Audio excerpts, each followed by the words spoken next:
Hoy en día en muchas congregaciones se ha perdido el respeto. La gente minutos antes de comenzar un culto están hablando ahí de fútbol, de béisbol, de películas. Luego entran a la iglesia, quieren que el Señor te abre, vienes sin prepararte, sin orar, una falta de reverencia tremenda. En nuestra iglesia, por ejemplo, yo le he dicho a los muchachos, no me vengan con pantaloncitos cortos y con, ¿cómo lo llaman aquí? Las zapatillitas esas de playa. Digo, oye, vamos a tener un mínimo de respeto, ¿no? Cuando van a la playa, vístanse para ir a la playa, pero cuando van a la iglesia, un mínimo de respeto, ¿no? E incluso les decimos a la gente que ve nuestros cultos en la casa, porque no tenemos una iglesia presencial en todas partes, les decimos, oye, cuando sea el día del culto, oiga, hágalo con temor y temblor, hágalo con reverencia, hágalo con respeto.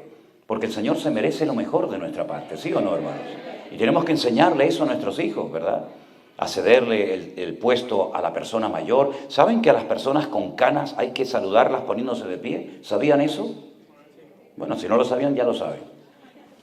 A las personas mayores y con canas, cuando se les saluda, uno se pone de pie, como respeto. Yo me acuerdo cuando yo era estudiante de esos colegios, que cuando entraba el maestro nos decían, de pie. Todos nos poníamos de pie, hasta que el maestro nos dijera, siéntate. Parecía que nos iba a hacer un juicio, ¿no? Como va a entrar el juez. Y cuando nos decían que nos sentáramos, tenemos que recuperar tantas cosas, hermanos. Tantas cosas. Una de las primeras palabras que aprendíamos cuando éramos niños, ¿cuál era? Gracias. ¿Sí o no? Gracias. Hoy en día le dice al niño, ¿cómo se dice? Y el niño dice, dame más, ¿no? Tremendo.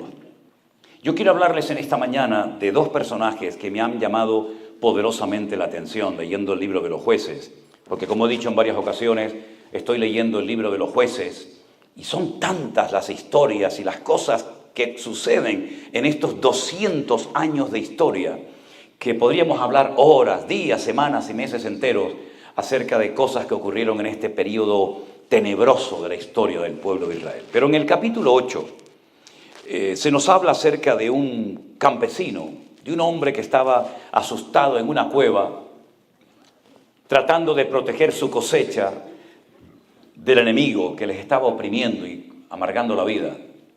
Y este hombre un día recibe un llamado de Dios, una visita de un ángel que le dice, tú vas a ser el instrumento que Dios va a utilizar en este tiempo para traer libertad y victoria y liberación a tu pueblo.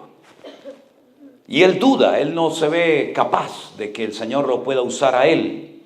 Él dice además, ¿Dios? ¿Qué Dios? ¿Dónde están esas maravillas, esos milagros y señales y prodigios que nuestros padres nos contaron que Dios hizo? Mira cómo estamos hoy en día, amargados, frustrados, nos roban las cosechas, no levantamos cabeza. Pero sin embargo el Señor está tratando de ayudar a Gedeón a que termine de creer y de interiorizar que Dios no le ha fallado al pueblo, sino es al revés. Es el pueblo el que le ha fallado al Señor. Y finalmente, después de una serie de pruebas que ustedes seguramente conocerán, él finalmente cree y acepta que ha llegado el momento de servir al Señor con poder, con valentía y con eficacia. Y ese hombre, cuando liberta al pueblo de la esclavitud de los madianitas, que eran terribles, violaban a las mujeres, se llevaban las cosechas, en fin, eran unos enemigos terribles. Al final de sus días, el pueblo en agradecimiento lo quieren nombrar rey. Y él dice, no. Ni yo, ni mi hijo, ni mi nieto vamos a ser reyes de vuestra vida. Porque como él dice en el capítulo 8, verso 23, Jehová, el Señor, va a ser el Señor sobre vosotros. Es decir, yo no voy a ocupar el lugar que solamente le corresponde a nuestro Dios. Yo he sido un instrumento que temporalmente el Señor ha utilizado, pero ustedes tienen un Dios, ustedes tienen un rey, ustedes tienen un Señor y saben quién es. Por lo tanto, nosotros no vamos a entrar en ese juego. Pero sin embargo le hace una petición al pueblo, les pide algo y lo quiero leer en el versículo 24. Estamos en Josué capítulo 8, verso 24. Jueces. Era para ver si estaban despiertos. Y les dice Gedeón, quiero haceros una petición. Quiero que cada uno me dé de los zarcillos de su botín, dice entre paréntesis, pues traían zarcillos de oro porque eran ismaelitas, ¿verdad? Y ellos le respondieron, de buena gana te lo daremos. Y tendiendo un manto, echó allí cada uno los zarcillos de su botín. Y fue el peso de los zarcillos de oro que él pidió, 1,700 siclos de oro. Cada ciclo eran aproximadamente unos 14 o 15 gramos de oro. Saque la cuenta. Sin las planchas, los joyeles, los vestidos de púrpura que traían los reyes de Madián, sin los collares que traían sus camellos al cuello. Y Gedeón hizo de ellos un efod. Un efod es un vestido largo, más o menos como hasta las rodillas. Recuerden que el sumo sacerdote de Israel llevaba un efod por debajo de aquel pectoral de las 12 piedras, ¿no? Era un vestido más o menos así, cortito. Dice que con todos esos zarcillos, con todo ese oro que le dieron, hizo un efod, el cual hizo guardar en su ciudad de Ofra. Y todo Israel se prostituyó tras ese efod en aquel lugar y fue tropezadero a Gedeón y a su casa. ¿Cuántos dicen amén a esta palabra? Es decir, ellos habían sido castigados y los enemigos habían vuelto a atacarles y a robarles las cosechas, porque habían caído en el pecado de la idolatría. Y ustedes saben que uno de los pecados más repetitivos en la historia del pueblo de Israel era la idolatría. Ya el Señor les había dicho, cuando entren a tomar posesión de la tierra de Canaán, tengan cuidado, porque esos pueblos, esas naciones que viven allí, son idólatras. Tienen imágenes de oro, de plata, de madera. No caigan ustedes en la trampa, en el error de darle culto a esos dioses que tienen ojos pero no ven, que tienen boca y no hablan, que tienen oídos y no oyen y que tienen pies y no caminan. Porque al Señor tu Dios adorarás y a Él solo servirás. Así que no te conviertas tú a ellos, sino que ellos se conviertan a ti. Y cuando, por ejemplo, usted lee los 10 mandamientos, que están en 2 libros de la Biblia diferentes, Éxodo capítulo 20 y Deuteronomio capítulo 5, usted va a ver que los primeros mandamientos tienen que ver con la prohibición de adorar imágenes de talla. Al Señor tu Dios adorarás, no te postrarás ante imágenes, ¿verdad? No le rendirás culto, etcétera, etcétera. Sin embargo, vemos que ellos no prestaron atención a estos mandamientos que el Señor les había dado, sino que al poco tiempo, viendo toda la idolatría de los filisteos, amorreos, cananeos, madianitas, moabitas, etcétera, etcétera, ellos adoptaron esos dioses como si fueran de ellos, cuando ellos sabían perfectamente que el Dios que los había sacado de Egipto y los había bendecido y cuidado durante su peregrinación de 40 años en el desierto, no era un Dios que se podía darle forma humana o animal, como en una ocasión hicieron, ¿se acuerdan? Cuando dice la Biblia que Moisés se ausentó un tiempo del pueblo, fue a la montaña, al monte Sinaí a orar. Y mientras estaba allí orando en plena comunión con el Señor durante más de 40 días, en ayuno y oración, la Biblia dice que no se les ocurre otra cosa más que hacer un becerro de oro. Y todos comenzaron a adorarlo y a danzar desnudos, ¿verdad? Como una fiesta pagana en medio del desierto. Es decir, el pueblo de Israel, los hijos de Dios, tenemos totalmente prohibido el darle culto a objetos inanimados. Y cada vez que el pueblo de Israel adoraba a uno de estos dioses, que tenía muchos nombres, Micol, Quemos, Milcón, Astaroc, Baal-Zebú, Baal-Berid y tantos, ¿verdad? Cada vez que caían en el error de caer en la idolatría, automáticamente venían serias consecuencias. O no llovía, o el enemigo venía y atacaba las poblaciones y se llevaba a las mujeres y a los niños secuestrados, o trabajaban y veían que no había fruto de su trabajo, o venían enfermedades físicas, mentales al pueblo, y un montón de consecuencias terribles. Y cuando Gedeón es llamado por Dios para libertar de la opresión al pueblo, resulta que habían caído en la idolatría. Pero cuando Gedeón logra vencer al enemigo, dice que durante 40 años, volvió la paz al pueblo. Pero esta idea de Gedeón de decir, bueno, yo no quiero que me nombren rey, no quiero que me hagan el amo y el señor de vuestras vidas, pero quiero que me recompensen, quiero que me lo agradezcan si quieren hacerlo. dándome los zarcillos de oro que le hemos quitado a los enemigos. Ellos dijeron, sí, perfecto, tú nos has ayudado, nosotros te vamos a ayudar y a bendecir también a ti. Dice que pusieron una especie de mantos, de manteles en el suelo, y la gente iba y daba esos anillos de oro. Con ese tesoro, él hizo un efod, un vestido. Y al final, tanto él como el pueblo terminaron adorando y dándole culto a un vestido de oro. No aprendieron nada. No hay nada peor que tener poca memoria para recordar los pecados que cometimos, para no volver a cometerlos, ahora ya no por ignorancia, sino a sabiendas y con toda intencionalidad. Hermanos queridos, cuando hemos hecho algo malo en la vida y nos arrepentimos y reconocemos que no agradamos a Dios con aquella actuación, con aquella costumbre, con aquella tradición, etcétera, es para que nunca más volvamos a cometer el mismo error y pecado. Cuando el Señor Jesucristo perdonó a aquella mujer que, según los judíos, había sido sorprendida en el mismo acto de adulterio, cuando Él la perdona, Él le dice, vete y no peques más.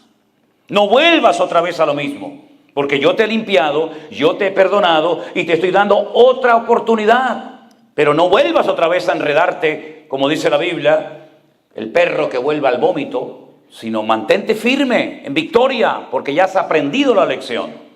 Cuando el Señor perdonó a Pedro de haberle negado 3 veces, pues no era para que lo volviera a hacer. Cuando Judas dudó de la resurrección del Maestro y lo perdonó y le demostró que verdaderamente estaba vivo, no es para que volviera al poco tiempo a volver a dudar del Señor. Es decir, si el Señor te ha perdonado algo y has sido libertado de lo que tú quieras, llámese droga, llámese pornografía, llámese alcohol, llámese lo que sea, no vuelvas otra vez atrás a enredarte, porque la Biblia dice que ninguno que milita se enreda otra vez en los negocios, en el estilo de vida del mundo. ¿Cómo pueden terminar adorando a un vestido? ¿Qué más da si el vestido es de oro, de plata, de diamantes? ¿Qué más da? Ellos sabían que por haber adorado a quien no tenían que haber adorado, los madianitas les oprimieron durante muchísimo tiempo. Y ahora que son libres, vuelven otra vez a las andadas, vuelven otra vez a cometer los mismos errores y pecados. Y la palabra de Dios dice que fue ese vestido, a mala hora lo hicieron, un tropiezo para todo el pueblo de Israel. Que Dios abra nuestros ojos y no tengamos la memoria tan corta, porque a veces me llama la atención que hay creyentes que recuerdan lo que no tenían que recordar. Y de lo que sí tienen que acordarse y recordar lo olvidan. Así que, mis queridos hermanos, me llamó mucho la atención. Este hombre recibió una fortuna en zarcillos de oro. Y en vez de con ese dinero, pues estar tranquilo el resto de sus días, lo que hace es mandar a hacer un vestido de oro que al final la gente termina adorándolo. Y yo quiero, basándome en este error terrible que cometió Gedeón, hacerles varias preguntas. ¿Qué estás haciendo con lo que Dios te ha dado? Porque me imagino que ustedes como creyentes tienen que saber ya a estas alturas que todo lo que tenemos nos lo ha dado el Señor. No vamos a ser tan arrogantes, soberbios y orgullosos de creer que ha sido mi fuerza, mi poder, mi sabiduría, mi sudor y mi trabajo el que me ha permitido llegar hasta este nivel. Tú has llegado hasta aquí porque Dios ha tenido gracia y misericordia contigo. Porque si no hubiera sido por Dios, capaz que ya estarías muerto hace muchos años, querido. ¿Qué estás haciendo con lo que Dios te ha dado? ¿Qué mentalidad tienes? ¿Con qué mentalidad te mueves? ¿Con una mentalidad de un sabio y fiel administrador de los bienes temporales que el Señor te ha dado? ¿O con una mentalidad de dueño, de propietario? Esto es mío y solamente mío. La Biblia nos enseña que no solamente todo es del Señor, sino que somos administradores. Como diría el texto original, ecónomos. ¿Qué era un ecónomo? Era un esclavo que había tenido la bendición, digamos la suerte, el privilegio, de que su amo le dio como administrador todas sus posesiones para que éste cuidara de ellas. Tal vez el ecónomo, el administrador más conocido de la Biblia, sin lugar a dudas, fue José. Era un esclavo, pero un esclavo a otro nivel.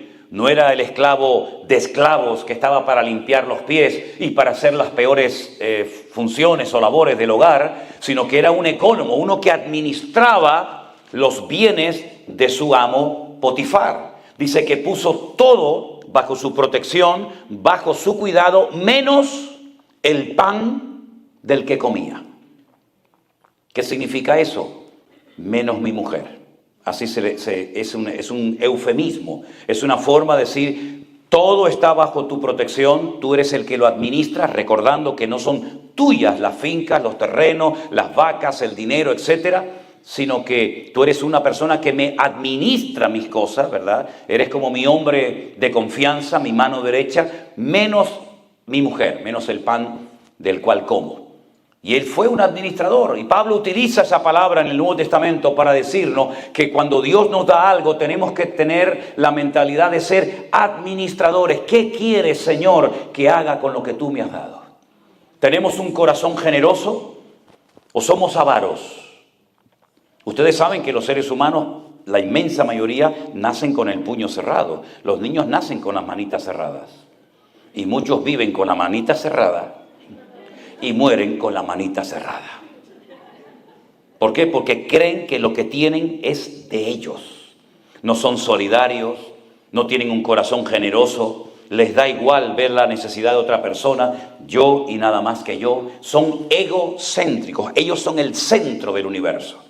Y la Biblia nos enseña que tenemos que ser cristocéntricos.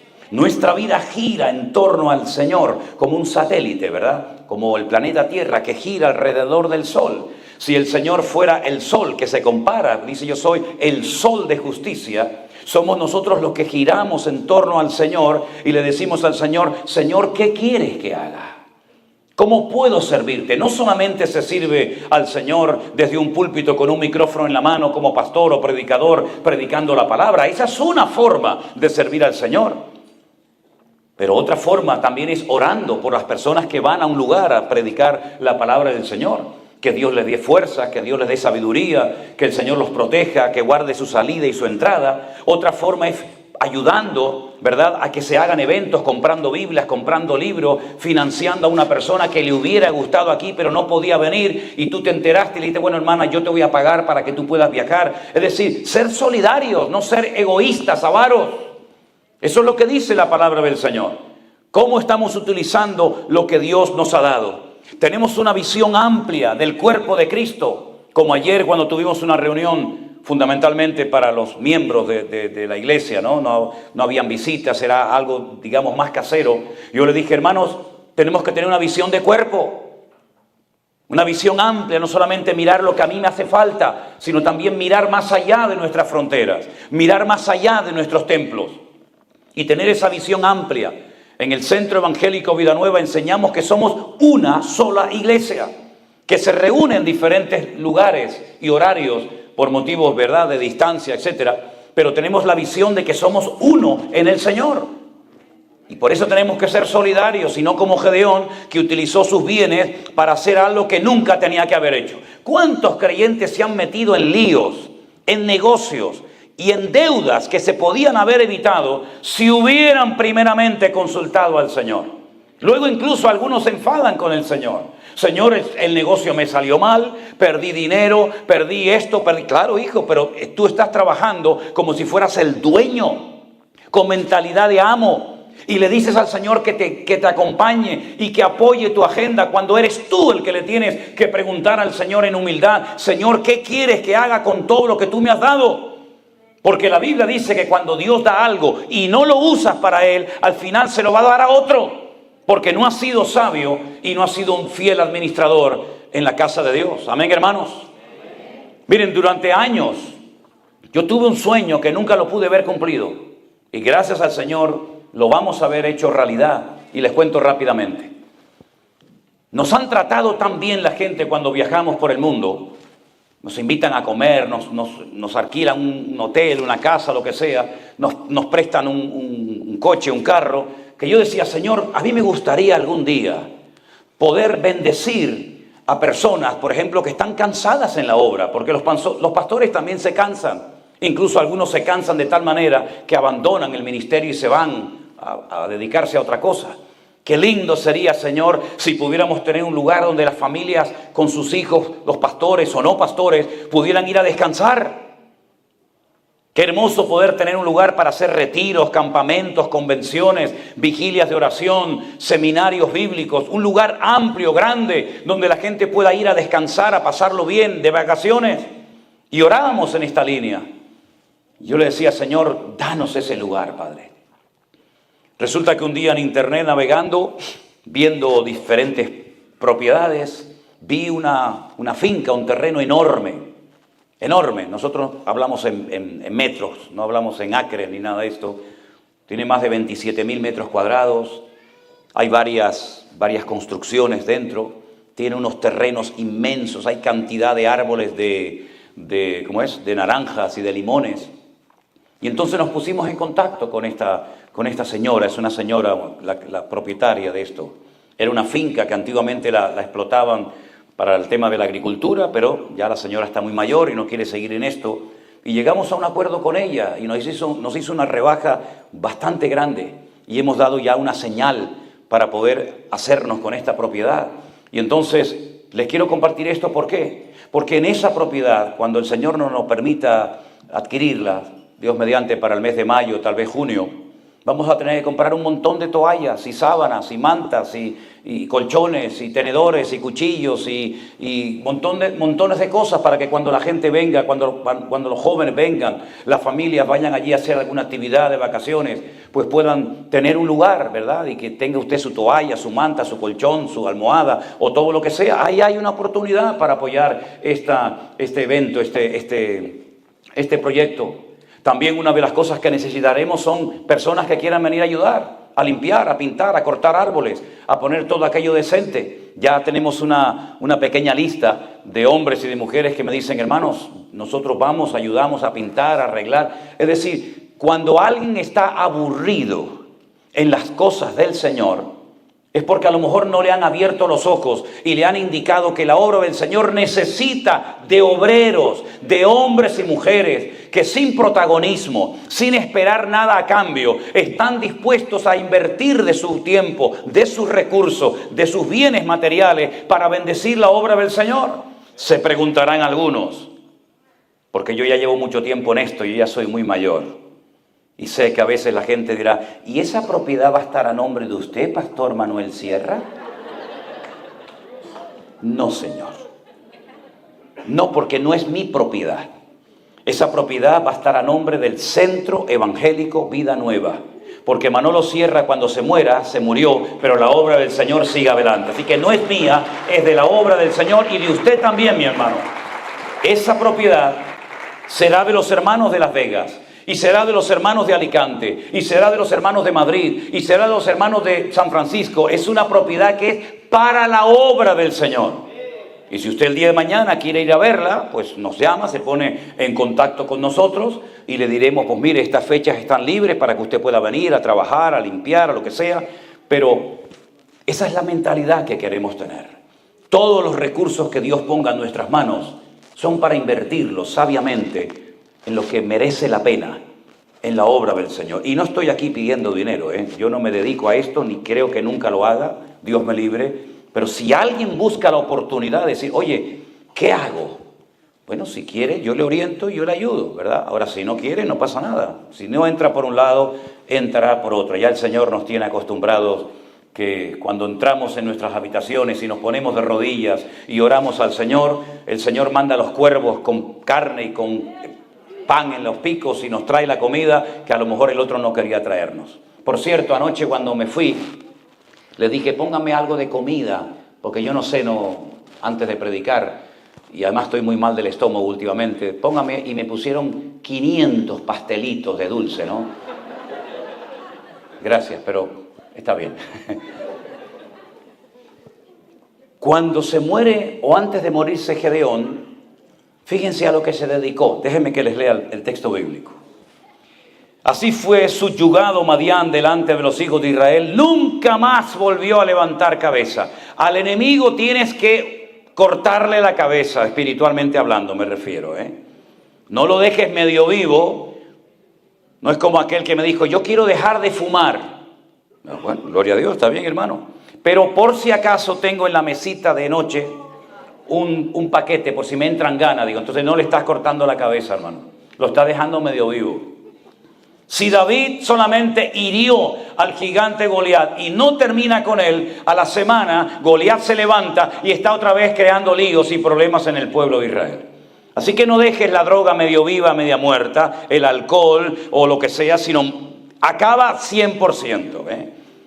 La batalla fue hasta que se obtuvo una victoria completa. El pueblo reposó 40 años y entonces Gedeón en el versículo 30 dice que tuvo 70 hijos.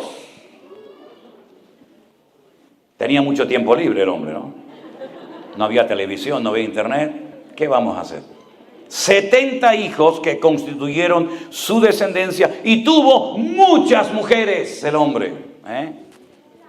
70 hijos, muchas mujeres. Pero además de las muchas mujeres que tenía, también tuvo una concubina. Perdonen la expresión si se ofenden. Discúlpenme, yo hablo castellano. Hablo español de España y así hablamos allá. Una querida. ¿Se entendió? ¿Se ofendió? No. Entonces sigo adelante. Tuvo una querida, que la Biblia llama concubina, pero era, usted sabe lo que era. Aparte de las que ya tenía, no estaba contento con las que tenía, quería más.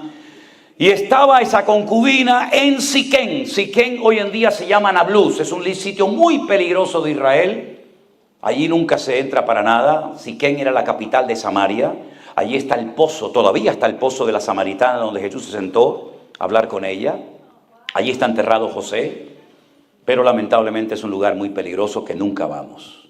Allí en Siquén vivía esta señora y quedó embarazada y le pusieron al niño que nació de Gedeón y de la concubina un nombre precioso, Abimelech. Abí significa mi padre, Melech en hebreo significa Dios, rey. Mi padre es rey. Él había dicho que no quería que lo nombraran rey, pero al niño le ponen mi papá, mi padre es rey. Este muchacho fue una persona terrible en la historia del pueblo de Israel en aquel tiempo. Tenía un nombre muy bonito, pero su personalidad era terrible. No hizo honor al nombre tan hermoso que tenía. Este muchacho llamado Abimelech, ahora vamos a ver lo que hizo, pero dice que Gedeón por fin murió, en buena vejez, fue sepultado, pero aconteció, verso 33, que cuando murió Gedeón, los hijos de Israel volvieron a prostituirse yendo tras los Baales y escogieron a Baal Berit. La palabra Baal en hebreo significa Señor, pero no el Señor del cielo sería Adonai. Las esposas llamaban a sus hijos, a sus maridos Señor, y la palabra es Baal. Si quieres decir mi Señor, tienes que decir Baalí. Así que Baal era llamado este Dios, pero era el Señor Berit. La palabra Berit significa pacto. Vamos a adorar al Señor, al Dios del pacto. ¿Cómo que vamos a adorar al Dios del pacto si nosotros tenemos un pacto hecho con nuestro Dios, el creador del cielo y de la tierra? Pero ahora ustedes le van a dar culto a una estatua, a una imagen que le han llamado, terrible, el Señor del pacto. Luego ustedes van a pactar con una imagen, ustedes van a venderse y a prostituirse, como dice el texto que hemos leído, a una imagen. Es terrible. Ustedes en vez de adorar a Dios están adorando a creaciones hechas por las manos del hombre, porque eso es la idolatría. Cuando usted adora a San Pancracio, a María, a la Guadalupe, a la Coromoto, a Judas Tadeo y a toda la familia, usted no está adorando a personas, usted está dándole culto a estatuas, a imágenes que los hombres la tienen que llevar sobre sus hombros porque no pueden caminar por sí mismas. Yo no sé aquí en Estados Unidos, pero yo vengo de un país tremendamente religioso, donde todos los años, por ejemplo en la época generalmente de Semana Santa, ahora será a finales de marzo, vas a ver por todas las ciudades y pueblos grandes y pequeños de España a gente cargando los ídolos y van debajo de unos tronos que los levantan porque pesan una barbaridad. Yo siempre me río y le digo, pero querido, la rueda ya se inventó hace siglos. Póngale unas rueditas en las 4 puntas y lo mueve así. No, tiene que ser cargado sobre los hombros. Se calcula que cada uno lleva entre 45 y 50 kilos aquí en el cuello. Y van descalzos. Y tienen que cargar esos tronos. ¿Por qué no caminan solos? San Pancracio, hoy te toca a ti, querido. Salga a dar un paseíto. Virgen de Candelaria, de Guadalupe, o como rayo se llame. Hoy le toca a usted, doña. Salga y coja un poquito de aire. Vaya a la playa, al monte. Vaya allá a Yosemite. Vaya por aquí, por allá. Disfrute de la vida. No, no pueden porque son cargados por los seres humanos. Y a eso le dábamos culto. Y ante eso la gente se humillaba y lloraba y se daba con un látigo y caminaban de rodillas. Y cuando yo era pequeñito me llevaban a esas procesiones terribles, que aquello parecía más que nada un funeral, más que una fiesta. Con aquellas vírgenes con espadas clavadas en el corazón, con pelo natural, que a mí me daban un pánico, aquellas cosas terribles. Así quedé traumatizado con todo eso. Y pasaba el Señor, una estatua del Señor atado a una columna, y cuando pasaba por delante de ti le veías la espalda toda lacerada, toda llena de sangre, y decías: mamá, ¿qué pasa? Si no sé, el Señor, es el de Dios, el Señor, pobrecito. Y pasaba, y a los 2 minutos pasaba dentro de un féretro. Y yo digo: pero se acaba de pasar en la columna, ahora ya está en el féretro. Pero es que había nacido en diciembre. En diciembre nacía, decían, y en abril lo mataban. Digo, qué rápido nació, qué rápido creció. Terrible, hermano. Esa fue nuestra vida religiosa. ¿Y quién enseñó esa basura? ¿Quién trajo eso aquí? Los españoles lo trajeron. Fueron ellos los que trajeron a América, a México, a Colombia, a Perú, a Argentina, a Ecuador, a Bolivia. Trajeron todo eso. Religiones muertas que no servían para nada allá, en el viejo continente, las trajeron para acá. Y hemos sido idólatras durante años por ignorancia, pero ahora ya no le vamos a dar nunca más culto a imágenes. Ahora adoramos al Rey de Reyes y al Señor de los Señores, que nos ha cambiado la vida, mi querido hermano. Bendito sea Dios, bendito sea Dios. Y no tenga miedo de decir: se acabó, hasta aquí llegaste, papá, en una bolsa fuera para la basura. Y si no, que se defienda. Defiéndete. Gedeón, cuando fue llamado por el Señor, fue al campo y destruyó la estatua de su padre. Y al día siguiente dijeron: hay que matar al que destruyó la imagen del papá de Gedeón. Y el papá de Gedeón dijo: bueno, si es Dios, ¿por qué no se defendió? En otras palabras, no tenga miedo de obedecer a Dios. Haga una limpieza de vez en cuando del hogar. No solamente saque la basura, también la basura espiritual, que a veces trae ataduras y trae maldiciones y trae mal ambiente a las casas. Nunca me olvidaré, yo estaba predicando al aire libre en una campaña evangelística hace años en Canarias. Y había un señor sin piernas que lo ponían cerca de la plataforma todos los días y escuchaba la palabra. Este señor al final se convirtió al Señor, se bautizó, pero el primer día que este hombre se convirtió, me llevó a la habitación de su casa. Y cuando entré en la habitación, hermano, aquello era el Vaticano en miniatura. Todas las paredes estaban llenas de santos, de vírgenes, de fotografía, el del cuchillo, el de la espina, el de la espada, el de la cruz. Aquello era terrible. Y me dice: ¿y ahora qué hago con todo esto? Digo: con todo esto, si quiere yo le ayudo, A mí me encanta esto, Leña y al fuego. ¿Y saben qué lo hizo? Pero comenzó a llorar. Y me dijo: ¿saben qué, hermano? Mire la pared como está, toda llena de agujeros. Para que cuando vea esos agujeros se dé cuenta de dónde te sacó el Señor. Así que, mis queridos hermanos, yo doy gracias a Dios que nuestros ojos fueron abiertos y que nunca más volveremos a esa ignorancia, a ese engaño, a esa manipulación, a esas mentiras creadas por las manos del ser humano, pero que no tienen poder ni para hacernos daño, ni para hacernos cosas buenas, porque están muertos. Y dice la Biblia: y los que lo adoran son igual que ellos, están muertos espiritualmente hablando.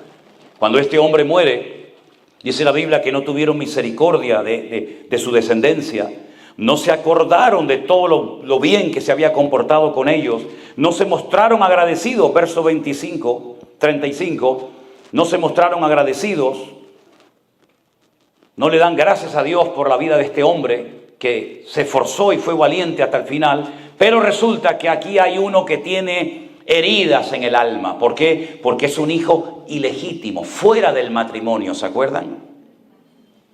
tenía muchas mujeres y 70 hijos legales reconocidos. Pero don Gedeón tenía en la ciudad de Siquén, capital de Samaria, una amiga con la cual había tenido un hijo que se llamaba Abimelech. Y este estaba dolido porque había sido algo extramatrimonial.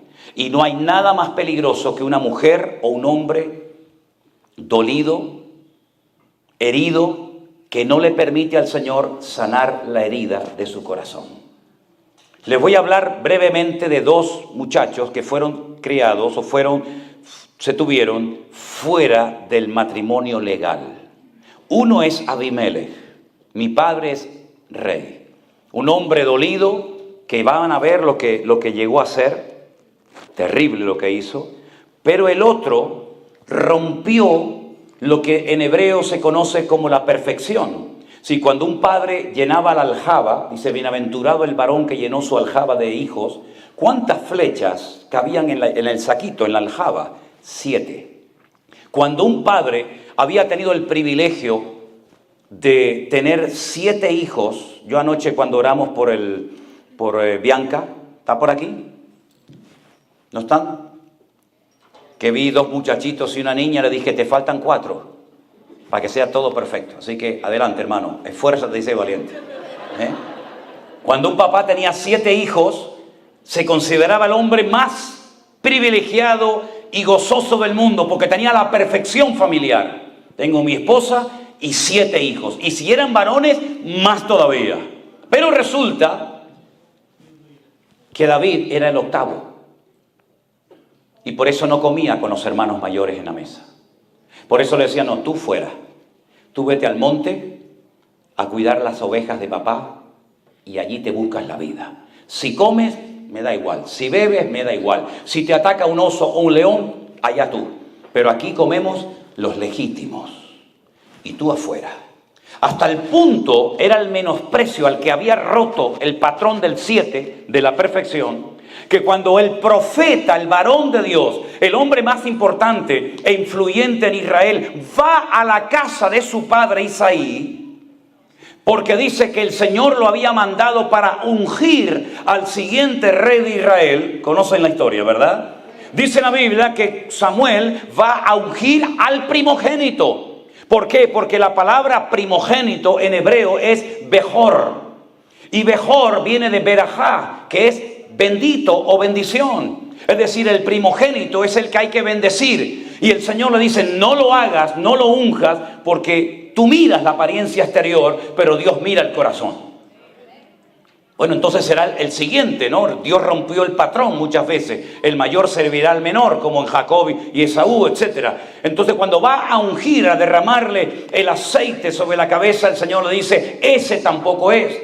Y va uno detrás de otro hasta que al final él dice, Dios no me está guiando, no me muestra, no me da paz. ¿Tú tienes por casualidad otro hijo? ¿Cómo es posible que viniendo el profeta a la casa no habían llamado a David? Como si el profeta fuera todos los días a una casa. Era un honor, hermanos. Era un privilegio que el varón de Dios, en este caso Samuel, fuera a la casa de una persona sencilla y humilde en un pueblecito chiquitito como era Belén o Betlehem, en la casa del pan, a visitar a un tal Isaí. Era un honor, hermanos. ¿Cómo no llamaron a David? Porque David no cuenta en esto. Aquí no cuenta David para nada. Pero lo vil y lo menospreciado, dice la Escritura, es lo que Dios toma y usa para avergonzar a los que se creen sabios en este mundo. Y dice Samuel, no nos vamos a sentar a la mesa, ni aquí va a comer nadie hasta que llamemos a David. Y entonces ahí ya lo llamaron. Cuando les apretaba el hambre, dijeron, vamos a llamarlo. ¿Cuánto tardó David en venir? Bueno, no había teléfono, no se le mandó un WhatsApp, no se le mandó un mensaje. Tuvieron que ir a buscarlo, tuvieron que traerlo, probablemente tardó horas en venir. La cuestión está en que el más pequeño, el que rompió el patrón, la perfección del 7, cuando entra, el Señor le dice, ese es, estás delante de mi ungido, levántalo porque es un hombre cerca de mi corazón y fiel y hará todo lo que yo le mande. Fíjense los dos extramatrimoniales, David y Abimelech. David se dejó tratar por el Señor. Era el octavo, no se contaba con él. Sus hermanos lo menospreciaron. Su padre ni lo llamó a la comida. Pero se dejó tratar por el Señor. Y no fue un hombre dolido, no fue un hombre amargado, no fue un hombre, digamos, con ese dolor, esa espina clavada en el corazón, sino que llegó a transformarse de tal manera que el Señor dijo: el hombre más cerca de mi corazón es este muchacho. Sin embargo, el otro, que también había sido un hijo fuera del matrimonio, con una concubina de Siquén, con un nombre maravilloso, llamado Abimelech, mi padre es rey, no se dejó tratar por el Señor y se convirtió en un ser tremendamente peligroso, porque un animal herido es muy peligroso. Y Abimelech era una persona herida, dolida. ¿Sabe Dios lo que le habrá dicho esta mujer a su hijo? Por eso qué importante la influencia de una madre y de un padre, evidentemente, en la vida de un hijo.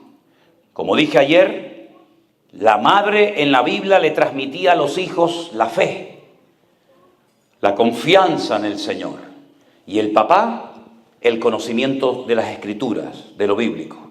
La palabra es mamá, es madre en hebreo, viene y está entroncada con la palabra emuná, que significa fe o confianza en Dios. ¿Qué le transmitió esta mujer a su hijo? Mira cómo nos tratan, tu padre nos tiene abandonados, no nos pasa el dinero de todos los meses, es un desgraciado, tiene un montón de mujeres, tiene un montón de hijos, tiene un montón de dinero, pero nosotros aquí estamos en la miseria. Y le fue envenenando la cabeza a su hijo Abimelech. Cuidado cómo le hablas a tu hijo del padre o del marido que te abandonó. No le transmitas tu odio, no le transmitas tu venganza, no le transmitas tu herida a tu hijo, porque lo vas a torcer, y el árbol torcido se endereza de pequeño. Cuando es grande ya no se puede enderezar. Sobre toda cosa guardada, dice la Biblia, guarda tu corazón. Tus heridas son tus heridas. No tienen por qué ser las heridas de tus hijos, ni la de tus nietos, ni la de tu familia. Cuidado cómo le hablas, ¿verdad?, de lo que pasó, sea papá o sea mamá. Porque Abimelech fue una persona que creció con odio, con amargura, con resentimiento. ¿Sabes lo que hizo cuando pudo hacerlo? Te lo voy a leer. Le dieron a Abimelech dinero. Ahora te voy a decir quién se lo dio y con qué gente se rodeó. Pero dice que vino a la casa de su padre en Ofra. Jueces 9:5. Mató a sus hermanos, todos los hijos de Jeroboam o de Gedeón. 70 varones sobre una misma piedra. Solo quedó Jotán, el hijo menor, que se escondió. Mató a sus 69 hermanos en un día. No se le conmovieron las entrañas. Era un hombre sin misericordia. Era un animal herido. Era una persona que dijo en algún momento: yo les demostraré a ellos que también soy tan importante como ellos. No pactó, no dialogó, no habló, no buscó la paz. No, los mató a todos. Se convirtió en un asesino. Y mató a 69 hijos. Y uno solo se escapó, el pequeño llamado Jotán. Y entonces a continuación ya ha eliminado supuestamente a sus enemigos. Entonces se juntaron todos los de Siquén y los de la casa de Milo y lo eligieron rey, cuando él sabía que no podía ser rey en Israel. Pero él quería ser rey, él quería protagonismo, él quería ser el número uno, y a todos los que consideraba enemigos los eliminó. ¡Qué espíritu tan peligroso, hermanos! Cuando hay gente que ve enemigos por todas partes. Cuando ve esa gente que le da rienda suelta a su imaginación. Y saben, una de las peores cosas que hay en la vida de un hombre o de una mujer, que te convierte en un esclavo y en una persona amargada. ¿Lo quieren saber? ¿Lo quieren saber o no? Los celos. Una mujer celosa es un infierno. Un hombre celoso y posesivo es un infierno vivir con esa persona. Porque se imagina cosas, piensa cosas, incluso dice que ve hasta cosas que no existen, pero que para él o para ella son reales. Así era Abimelech, un celoso, un envidioso, un amargado, y en cuanto tiene la capacidad de hacerlo, mata a todos sus hermanos y se deja proclamar rey. Eso es lo que él en el fondo quería, protagonismo. Él no se dejó tratar como David se dejó tratar. A pesar de que sus hermanos lo menospreciaban, este no se dejó tratar, al contrario, se fue llenando de veneno y de odio y de amargura y de venganza, hasta que llega y ejecuta su plan diabólico de eliminar a sus hermanos. No tuvo compasión ni misericordia de nadie.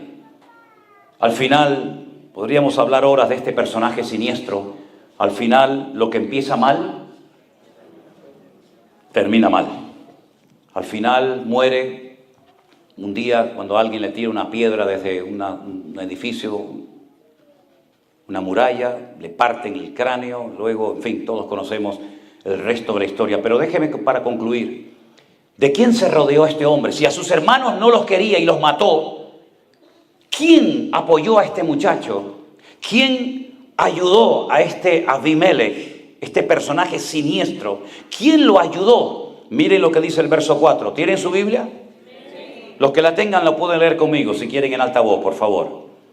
Y le dieron 70 siclos de plata del templo de Baal Berit, con los cuales Abimelech alquiló hombres ociosos y vagabundos que le siguieron.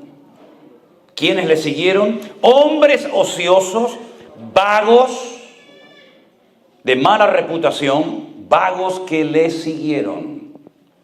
Hay un refrán que seguramente ustedes lo conocen, el refranero popular del español es muy amplio, hay miles y miles de refranes, pero hay uno que dice: dime con quién andas y te diré quién eres. Quien se arrima a buen árbol, buena sombra le cobija, ¿verdad? Y todo eso.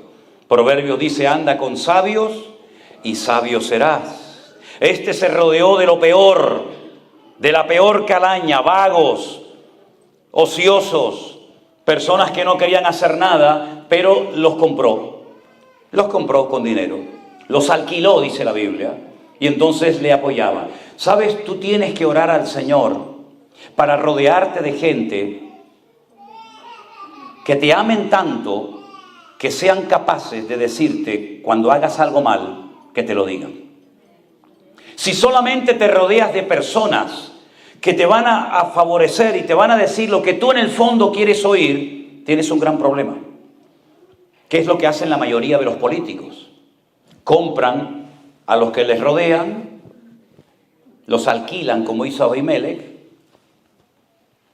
y estos dicen lo que el presidente o el gobernador o quien sea en el fondo quieren oír, pero no se atreven a decirle: usted está equivocado.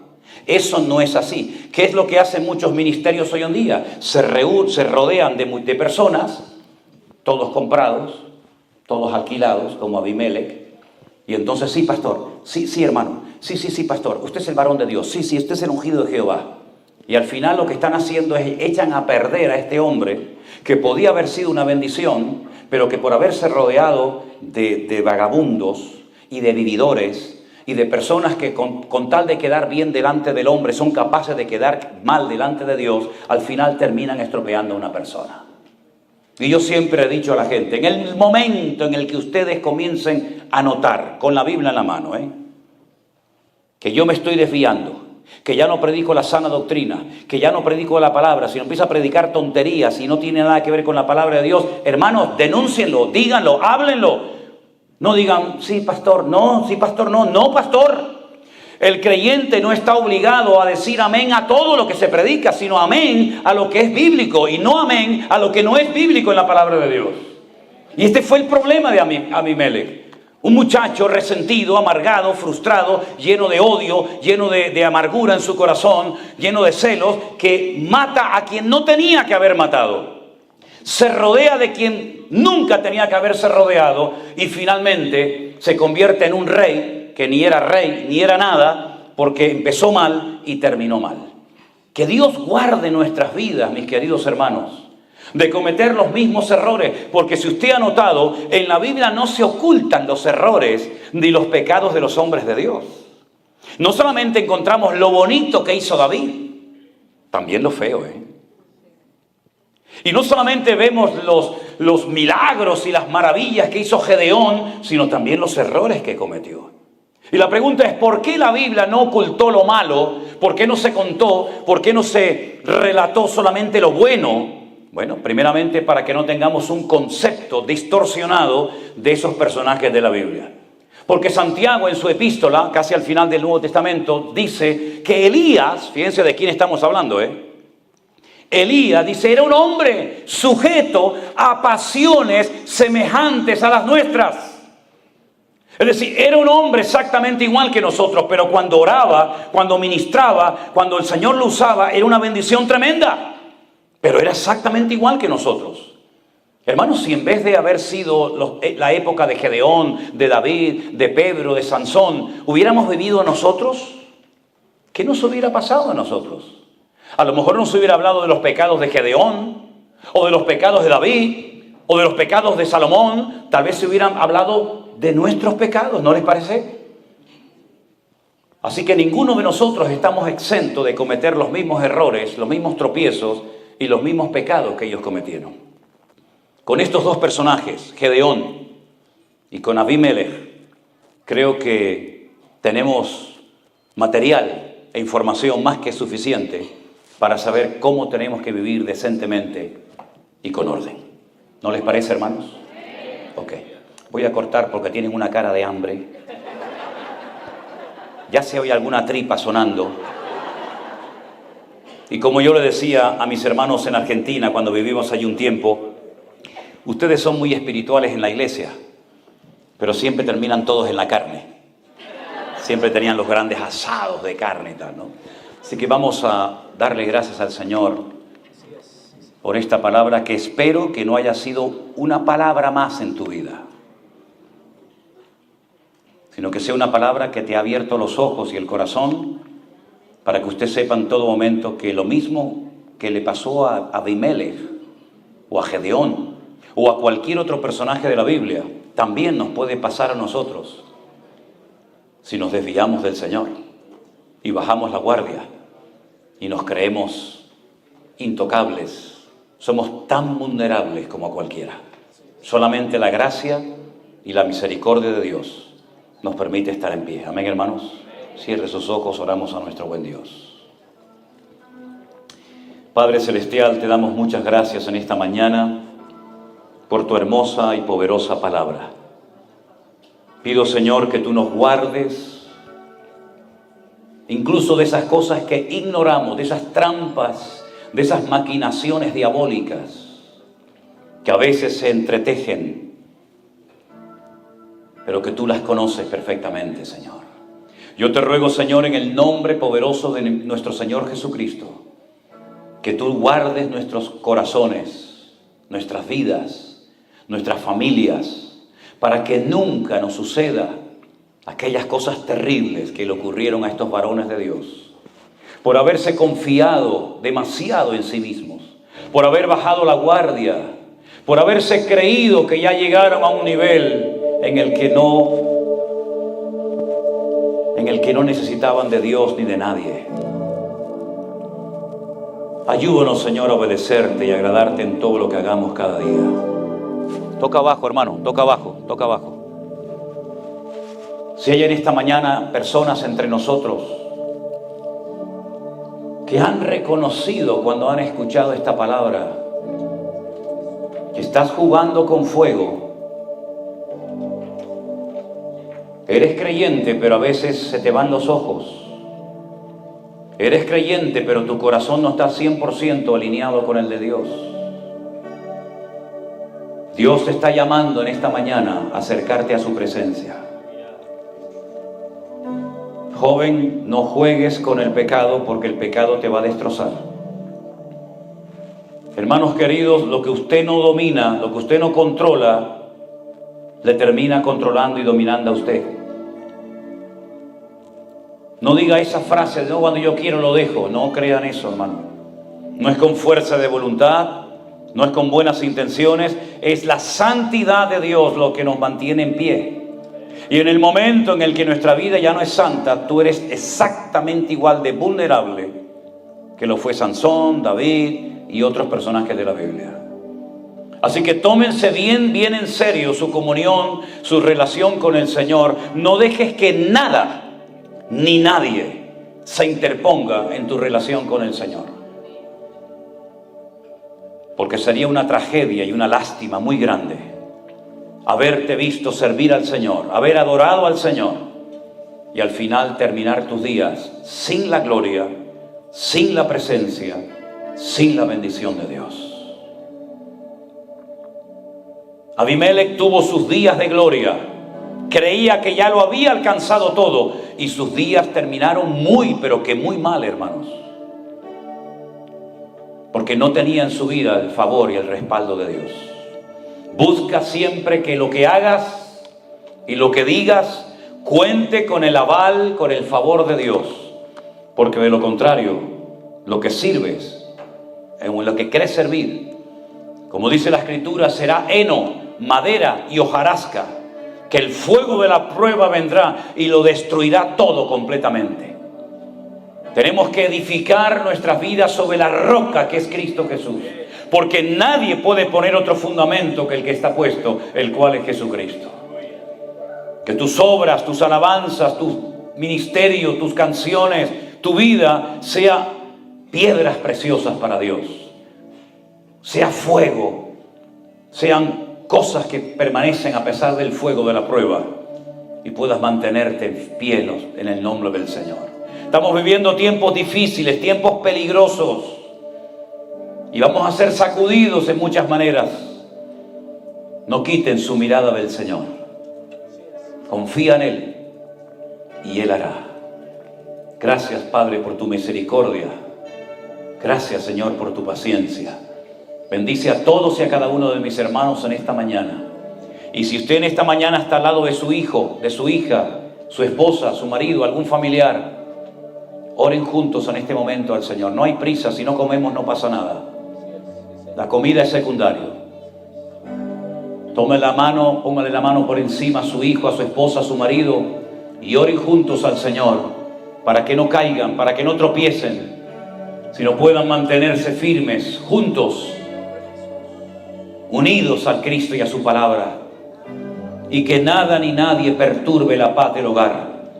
Saque de su vida, saque de su corazón, expulse de su casa todo aquello que es una mala influencia. Abraham tuvo que echar a Agar y a su hijo Ismael para que viniera la paz del hogar.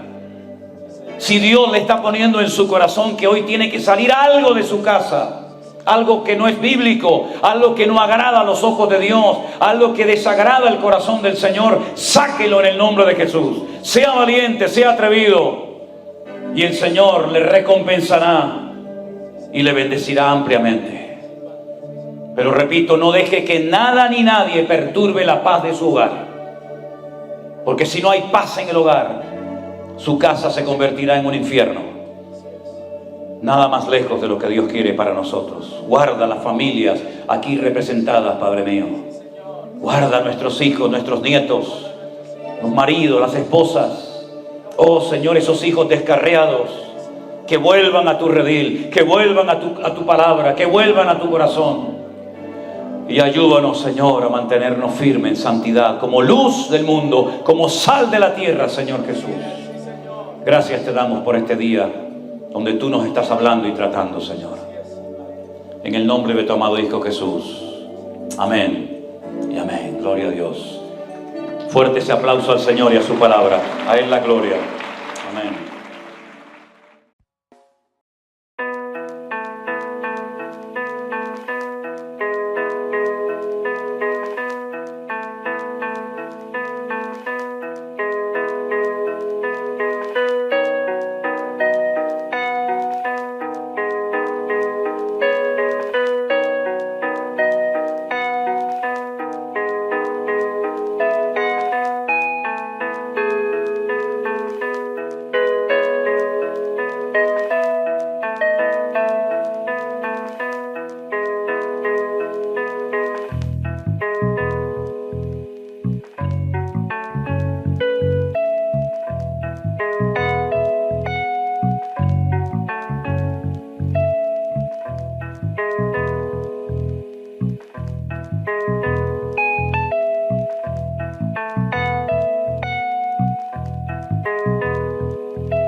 dijeron, no importa lo que te hicieron, tienes que aprender a descansar en Dios.